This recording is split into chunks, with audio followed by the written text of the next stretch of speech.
और जजेस कभी नहीं ले जाएंगे इस केस को रिमांड की तरफ। क्या वजूहत हैं? पाकिस्तान की हिस्ट्री का सबसे महंगा ट्रायल है ये साइफर ट्रायल। आप जाके रिकॉर्ड निकलवा लें, आपको कॉस्ट पता लगेगी।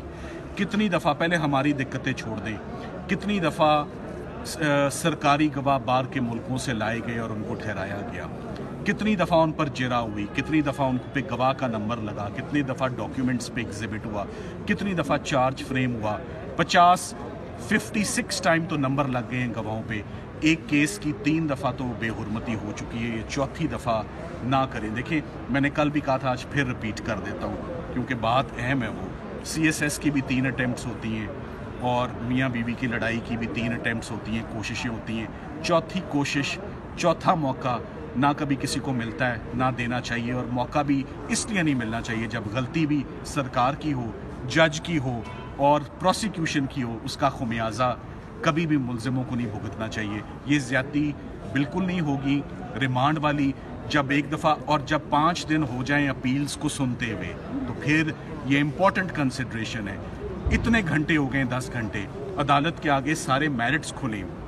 इक्विटल की मैं आपको सबसे बेस्ट 2 ग्राउंड्स दे जाता हूँ। कंप्लेंट में इमरान खान साहब, शाह महमूद कुरैशी का नाम ही नहीं है, उनका रोल ही नहीं है। इंक्वायरी पहले ही शुरू हो जाती है। 2 मुल्ज़िमों को बड़े तरीके से बीच में से निकाल दिया जाता है। 17 महीने ये केस इंक्वायरी सस्पेंड रहती है और FIR की ताख़ीर है। इस केस में आज़म खान जो मरकज़ी गवाह थे, उन्होंने कोई बयान इमरान खान या शाह महमूद कुरैशी के ख़िलाफ़ अदालत में नहीं दिया। और जब उन्होंने बयान ख़िलाफ़ नहीं दिया तो उनको सरकार ने क्यों ना उनको हॉस्टाइल डिक्लेयर किया, क्यों ना उन पर जिरा की। सबसे इम्पॉर्टेंट बात, सबसे अहम बात, पूरा केस आपसे पूछता हूँ, मुद्दा क्या है आप बता दें। साइफर केस के अंदर है ही नहीं।